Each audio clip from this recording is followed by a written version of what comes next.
इस घटना में रात करीब 12 बजे के आसपास में एक व्यक्ति था जो कि एक ढाबे पर खाना खाने के लिए आया था और इसी दौरान जब उसके द्वारा ऑर्डर किया गया तो वो ऑर्डर करीब 5 से 10 मिनट तक वो डिले हो गया था, जिसकी वजह से उसकी ढाबा संचालक के साथ कुछ कहासुनी हुई और ये दोनों ही व्यक्ति आपस में एक दूसरे को पहले पुराने टाइम से भी जानते हैं। तो इस कहासुनी के दौरान ही जो खाना खाने आया जो व्यक्ति था उसके कुछ पुराने पैसे पेंडिंग थे, तो जिनको कि ढाबा चालक के द्वारा उससे बोला गया कि वो पुराने पैसे भी आपके पेंडिंग है।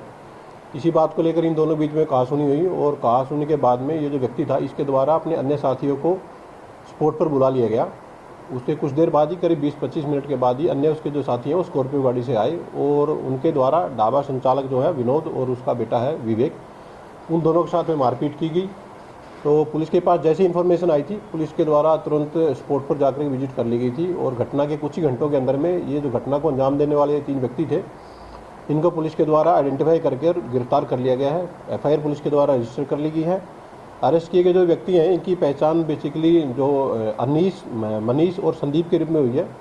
अनीस और मनीष जो है ये ढूंढाएड़ा गांव के रहने वाले हैं और इनका जो तीसरा जो साथी है वो सिरोल गांव का रहने वाला है। तो फिलहाल तक जो प्राइमरी इन्वेस्टिगेशन है उसमें ऐसा ही मामला सामने आया है इन्वेस्टिगेशन में कि खाने के पैसे को लेकर के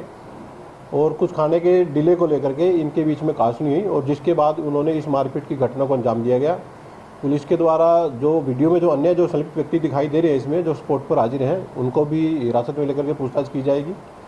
और फर्दर जो केस की प्रोसीडिंग है पुलिस के द्वारा इसमें की जा रही है। अभी तक जो घटनास्थल पर मालूम हुआ है कि कोई फायरिंग की घटना वहाँ नहीं हुई है, लेकिन कुछ लोग हैं जिनके हाथ में डंडे और कुछ कोई एक वेपन दिखाई दे रहा है। पुलिस के द्वारा केस की इन्वेस्टिगेशन की जा रही है। फिलहाल 3 लोगों को अभी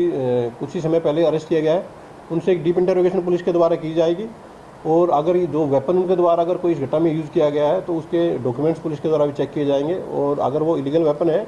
उसके सोर्स तक पहुंच करके पुलिस उसका भी खुलासा इस मामले में आगे करेगी। अभी तक जो मामला है उसमें पिटाई करने वाले व्यक्तियों के साथ में कुछ और अन्य व्यक्ति भी वहाँ स्पॉट पर खड़े हुए दिखाई दे रहे हैं, तो पुलिस वेरीफाई करेगी ये जो व्यक्ति वीडियो में दिखाई दे रहे हैं ये उन लोगों के साथ थे या कोई अन्य व्यक्ति थे और अगर वेरिफिकेशन के दौरान इन लोगों को इन्वॉल्वमेंट मिलेगा तो इनको भी पुलिस अरेस्ट करके फर्दर लीगल प्रोसीडिंग इस मामले में पूरी करेगी।